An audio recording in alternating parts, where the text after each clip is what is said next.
But once a week after training camp, the narrative was that Shedeur Sanders, the Cleveland Browns, are receiving phone calls about trading Shedeur Sanders. And this week, Lord, God bless it, Jesus. Now they're saying he should be QB1. It goes to tell you that the media just be lying when it comes to Shedeur Sanders. Let's pause and go over to the Ultimate Cleveland Sports Show. Nobody saw this coming. Not the Cleveland media, not the so-called NFL insiders, and definitely not the people who spent the last 12 months trying to write Shedeur Sanders off. Because one question just flipped the entire narrative upside down. A question so simple, yet so devastating that it exposed everything the media's been hiding about this quarterback competition. But what happened next revealed a double standard so outrageous that even longtime Cleveland insiders couldn't stay quiet. The Cleveland Browns should be starting Shedeur Sanders this upcoming season. There is nothing to gain from the Deshaun Watson experience except these last hope attempts that maybe some pennies would be worth it on a deal that has not been worth anything. Shedeur Sanders was in an offense last year that was the worst in the National Football League. Okay? I don't care what any statistic says that the Browns were not last. They were second or third or fourth to last in basically every statistic. And they led the NFL in offensive incompetence. And that falls with Shedeur, okay? But he's a rookie. The talent around him... Let's set the scene. Training camp starts. Reports leak out. Shedeur Sanders is surging. He's making up ground. He's closing the gap on Deshaun Watson fast. Then just 1 week later, total 180. Suddenly the story is trade rumors. Suddenly the Browns are fielding calls on their own quarterback. And now, days after that, a completely different headline drops. Insiders are saying Shedeur should be QB1. 3 different stories, 3 different weeks, same player.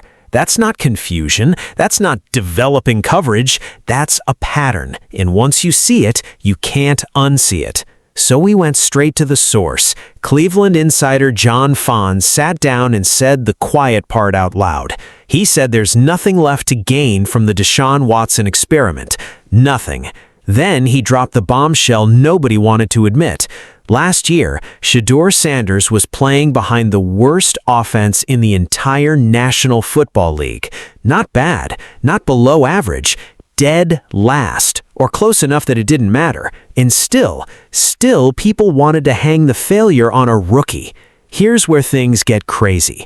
Fon laid out 2 roads for Shedeur this season. Road 1, he takes the reps, he balls out, he proves he's the guy. Road 2, it doesn't click, and Cleveland goes and finds their quarterback in the draft. Simple, fair. That's how it's supposed to work. But that's not even the most shocking part. Because while Shedeur was out there getting buried behind a line that couldn't block a phone booth, the media wanted a finished product. They wanted Pro Bowl numbers from a rookie playing behind a unit that couldn't protect anybody. Now pay attention to this. Deshaun Watson has been in this league for 9 years. 9. This'll be year 10. He knows verbiage most rookies haven't even heard yet. And in mandatory minicamp, reports say he missed wide-open receivers by 5, 6, 7 yards, multiple times. You didn't hear the analysts dragging him for that.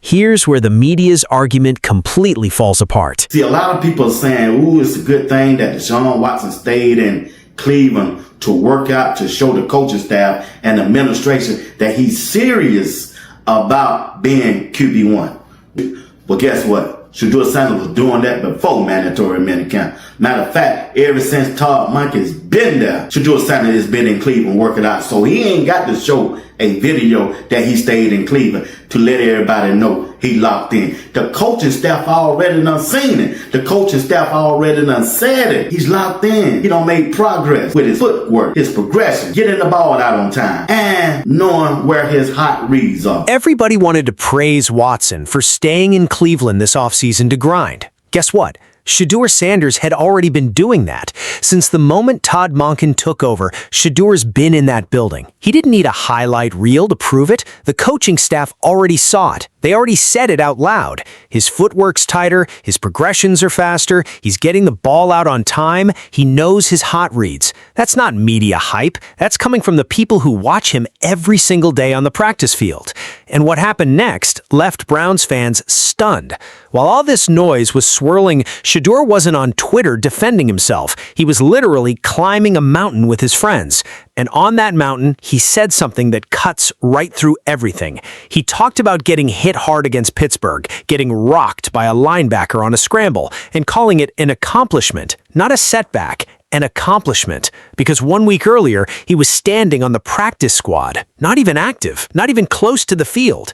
He said he refuses to compare his journey to anybody else's, because the second he does, he'll never be satisfied. That's not a soundbite, that's a mindset. Now here's where Cleveland actually did something right. They loaded this offense up. Harold Fannin Jr. at tight end, Denzel Boston, Isaiah Bond, Jerry Jeudy, add in Quinshon Judkins healthy in the backfield. This is not the same skeleton crew Shedeur had last season. This is a real NFL arsenal. But, and this is the part nobody wants to say out loud, none of it matters if the trenches don't hold up. That's not even the most shocking part. It's not better than last year. You did all of that stuff in the offseason by free agents, bringing their offensive line, drafting wide receiver. You did all of that, and you still won't be able to tell if Shedeur Sanders is a franchise quarterback or not. Because Coach Prime is on record saying a quarterback needs several things to go right for him to be successful. He needs a play caller, he needs an offensive line, he needs a running game, and they needed some weapons. I saw all of that. Todd Monken's already said it. 4 of the 5 offensive line spots are locked in. The 5th? That's a dogfight. A rookie center out of Alabama going head-to-head with a veteran free agent signing for that final spot. And at left tackle, a rookie out of Utah is about to protect Shedeur's blind side against some of the nastiest edge rushers in the entire conference. That right there is the whole ball game. Because Coach Prime, Shedeur's own father, has said it publicly. A quarterback needs multiple things to go right to succeed. He needs play calling, he needs protection, he needs a run game, he needs weapons. Cleveland has checked almost every box, but if that offensive line doesn't hold up, none of it will matter. So here's the real question nobody in the media wants to ask.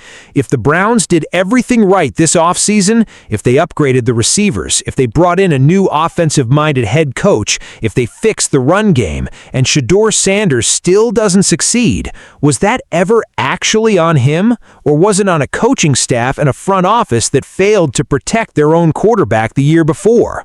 We won't know until the pads come on, until preseason, until Cleveland lines up against real competition in live bullets. But one thing is already clear. Whether you love Shedeur Sanders or you can't stand him, one thing is becoming impossible to deny. Every single time they try to write him off, he keeps giving people a reason to believe. He got buried behind the worst offensive line in football as a rookie, and he still showed flashes that made an entire fan base believe. Now he's got the weapons. Now the front office is finally trying to protect him. The only question left is whether that offensive line can hold up its end of the bargain. Because if it does, Cleveland might have found something special. And if it doesn't, the world will blame the quarterback again, even though it was never just about the quarterback. That right there might be the most dangerous thing of all. If this broke something down you didn't know about Shedeur Sanders and this Browns quarterback battle, do me a favor, hit that subscribe button right now so you don't miss the next update. Drop a comment and let me know if you're rolling with Shedeur this season, and smash that like button before you go. We'll see you in the next one.